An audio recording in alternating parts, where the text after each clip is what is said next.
જય મહારાજ, જય Shri Krishna. Welcome back to my YouTube channel Riya કિચનમાં તમારું હાર્દિક સ્વાગત છે. આજે આપણે બનાવીશું 10 જ મિનિટમાં બની જતા રતલામી સેવ પરાઠા. આ પરાઠા ઘરમાં રહેલી ખૂબ જ ઓછી સામગ્રી સાથે બની જતા હોય છે. આ પરાઠા તમે સવારે બ્રેકફાસ્ટમાં, લંચમાં કે ડિનરમાં પણ લઈ શકો છો અને બાળકોને લંચ બોક્સમાં પણ આપી શકો છો. આ પરાઠા ખાવામાં ખૂબ જ ટેસ્ટી લાગે છે. તો ચાલો તેને બનાવવાનું શરૂ કરીએ અને આવી નવી રેસિપી જોવા માટે હમણાં જ રિયા કિચન યુટ્યુબ ચેનલને સબસ્ક્રાઈબ કરો અને બાજુમાં રહેલ બેલ આઇકોન બટનને ડબલ ક્લિક કરો, જેથી તમને મારી નવી રેસિપી વિડીયોની નોટિફિકેશન સૌથી પહેલાં મળે. તો રેસિપી શરૂ કરીએ. તો અહીંયા મેં 2 કપ ઘઉંનો લોટ લીધો છે. ત્યારબાદ તેમાં સ્વાદ પ્રમાણે મીઠું, 2 થી 3 ચમચી તેલ ઉમેરી તેને બરાબર મિક્સ કરી એક સોફ્ટ લોટ બાંધી દઈશું. તો તમે જોઈ શકો છો કે આપણો લોટ બંધાઈ ગયો છે. તો હવે તેને 5 મિનિટ માટે રેસ્ટ આપીશું. ત્યાં સુધી આપણે પરાઠાનું સ્ટફિંગ બનાવી લઈશું. તો અહીંયા મેં 2 મીડિયમ સાઇઝની ઝીણી સમારેલી ડુંગળી લીધી છે. તેમાં 1 થી 2 ચમચી લીલા મરચાંની પેસ્ટ ઉમેરીશું. તીખાશની પ્રમાણ તમે તમારા ટેસ્ટ પ્રમાણે ઓછી વધુ રાખી શકો છો.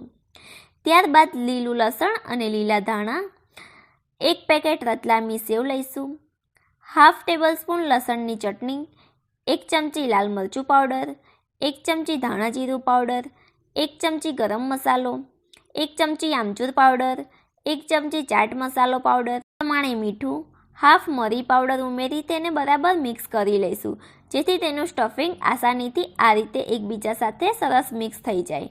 તો તમે જોઈ શકો છો કે સ્ટફિંગના ગોલ્સ બનીને તૈયાર છે.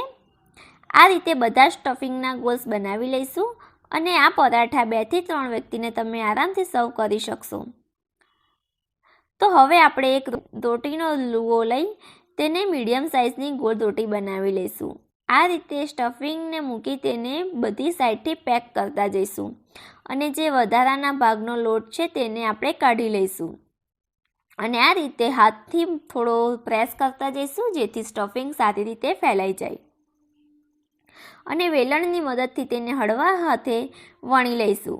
પરોઠાની સાઇઝ નાની મોટી તમે તમારા ચોઈસ પ્રમાણે રાખી શકો છો.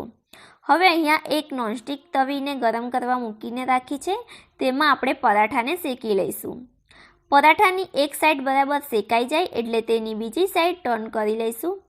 તો તમે જોઈ શકો છો કે બંને સાઈડ સરસ ગોલ્ડન બ્રાઉન શેકાઈ ગઈ છે. તો તેના ઉપર તેલ લગાવીને તેને શેકી લઈશું. તો અહીંયા મેં પરાઠાને એકદમ ક્રિસ્પી શેક્યા છે. જો તમારે આનાથી વધારે ક્રિસ્પી કરવા હોય તો તમે પરાઠાને 1 મિનિટ માટે શેકીને વધારે ક્રિસ્પી કરી શકો છો. તો અહીંયા આપણા સરસ અને ખાવામાં ખૂબ જ ટેસ્ટી એવા સેવ પરાઠા તૈયાર છે.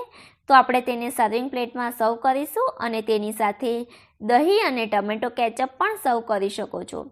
તો તમે પણ આ રેસિપી એકવાર જરૂરથી ટ્રાય કરજો અને મારી રેસિપી તમને પસંદ આવી હોય તો વિડીયોને લાઇક કરજો, ફ્રેન્ડ્સ ફેમિલીમાં વધુમાં વધુ શેર કરજો અને મારી યુટ્યુબ ચેનલને સબસ્ક્રાઈબ કરવાનું બિલકુલ પણ ના ભૂલશો.